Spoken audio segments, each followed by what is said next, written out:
So I've been doing some digging, and I've come to the conclusion that the UA trader is none other than All Might himself. And if you're thinking that this is a hard pill to swallow, it's about time you started loosening up your metaphorical mind throats and prepare to swallow deeply, because Detective Dylan is about to put his dick skills to good work.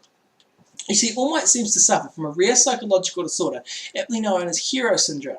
Now, hero syndrome is a phenomenon affecting those who seek out heroism or recognition, usually causing them to create desperate situations in which only they can resolve. Think of a firefighter committing arson so they can be the first one on the scene, or Harry Potter inexplicably making every bad decision possible, yet still wanking on about being the chosen one.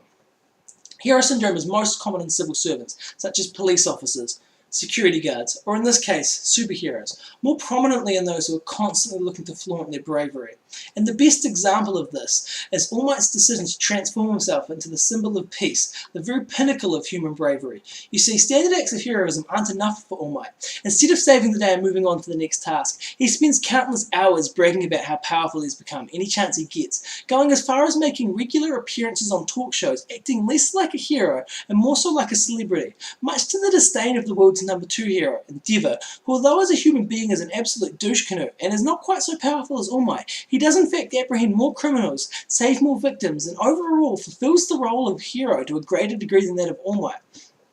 Now, it's only fair to warn you, we are about to move into spoiler territory here. Although if you are watching a theory video not expecting spoilers, you're also probably the kind of person who would be upset if I said something along the lines of, Jesus dies in the second book. And if you think that's crossing a line, don't worry, they are bringing him back for the live-action sequel. Now, many would argue that All Might is in fact correct in his ideology, based on the fact that after being forced into an early retirement, leaving the world without a symbol of peace, a 3% increase in crime rate occurs, but correlation does not equal causation, and you also need to consider that although All Might suffered from a highly dangerous psychological disorder, he was a hero who fought crime on a regular basis. Pairing this with the rising popularity of the hero killer Stain just prior to his retirement, that 3% increase in crime rate is to be expected, and is only being credited to the sudden loss of a symbol of peace because of All Might creating the problem himself, a problem that only he can solve. Now, although I have no doubts All Might's intentions are in fact righteous, it's important to remember that good intentions pave the way to hell, and we should be judging him on his actions and his actions alone. All the way back in the first episode, way before we were constantly bombarded by cartoon teenage titties making My Hero Academia the viewing pleasure we all know and love, back in this first episode, All Might makes it very clear where his priorities lie when he nonchalantly asks a young fan to simply drop to his death in an attempt to hide his less appealing side from the general public. And following this, he was more than happy to stand idly by and watch a villain potentially take the life of yet another bystander until Deku rushes to try and save the day. This immediate crowd response to this is calling for action, saying that the only person who could possibly save the day is All Might. Now, if All Might truly believed he needed to be seen as a symbol of peace, then the act of transforming in plain sight is nothing short of a terrible idea. Yet he does it anyway. He does it because this is once again another opportunity for him to flaunt his bravery. In fact, All Might is no stranger to making terrible decisions, despite his intelligence to simply bolster his ego. And mark my words, All Might is a bona fide super genius. If you consider his all-American dream plan, a fitness regime so exact that even a minor deviation causes serious bodily harm to Midoriya, a plan he was able to come up with in 2 days after meeting him once. In fact, according to official stats, he has a whopping 6 out of 5 intelligence. To give you an idea of what this means, 2 other characters that share this is Momo, who while being attacked by the eldritch equivalent of Tim the Toolman Taylor, is able to remember the atomic makeup of a tracking device, as well as this mammalian ballsack, who is capable of bringing an entire city to ruin with just a little bit of planning and the flick of a wrist. And a wrecking ball.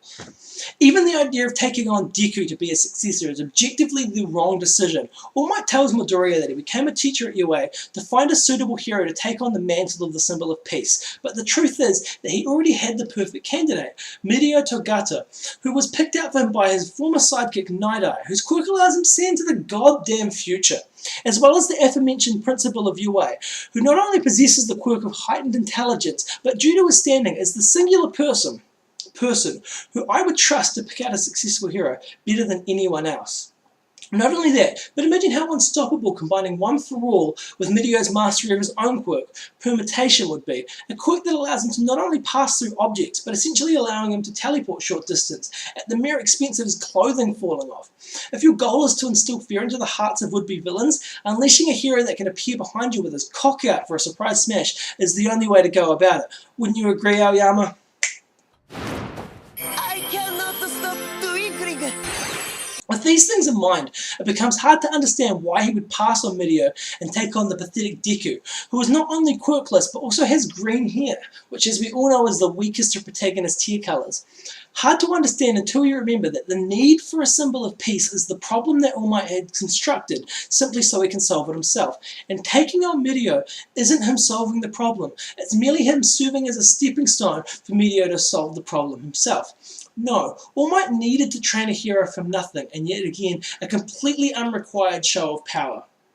So Deku's training regime is complete, and All Might, in a move that can only be described as Catholic, coerces a young boy to consume his DNA, thus beginning All Might's master plan to create the perfect condition to foster a new hero in the eyes of the public.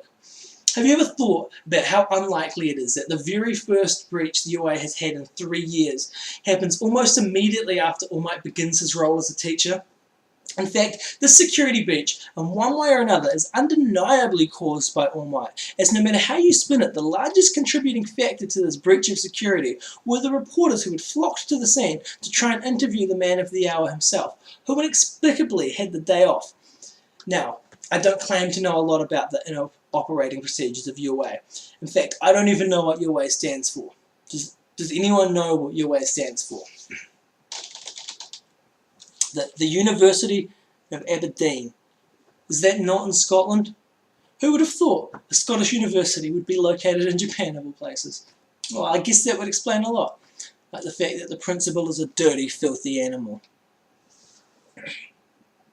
Assuming the University of Aberdeen operates like any other school, it's definitely abnormal for a teacher to take a day off in the middle of the school week at the start of the school year. It's also worth noting that the reporters were allowed access due to someone with incredible strength blasting a hole in the front gate, a level of strength that not many other than All Might have been shown to possess, and an act that he could have easily done in plain sight by simply remaining in his decrepit form. Speaking of abnormal absences, is it not strange that All Might wasn't there during the first leg of a villain attack, but just so happened to show up right in time to save the day, almost as if he created a desperate situation in which only he could resolve?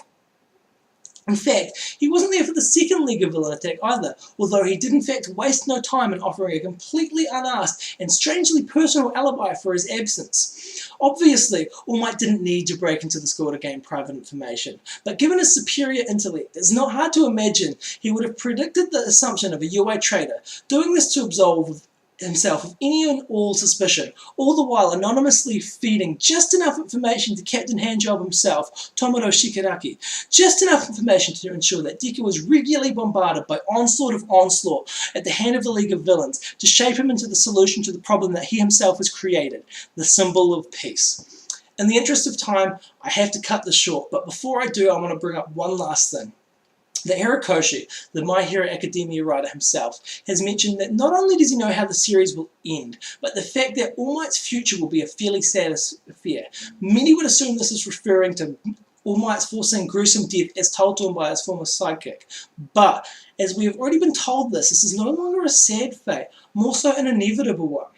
But what fate could be sadder to the previous #1 hero than being exposed as the narcissistic madman he is, falling to the hand of his own disciple once and for all, solving the problem that he himself has created? Now I understand that this all may not mean anything, but then again it's very possible that it all might.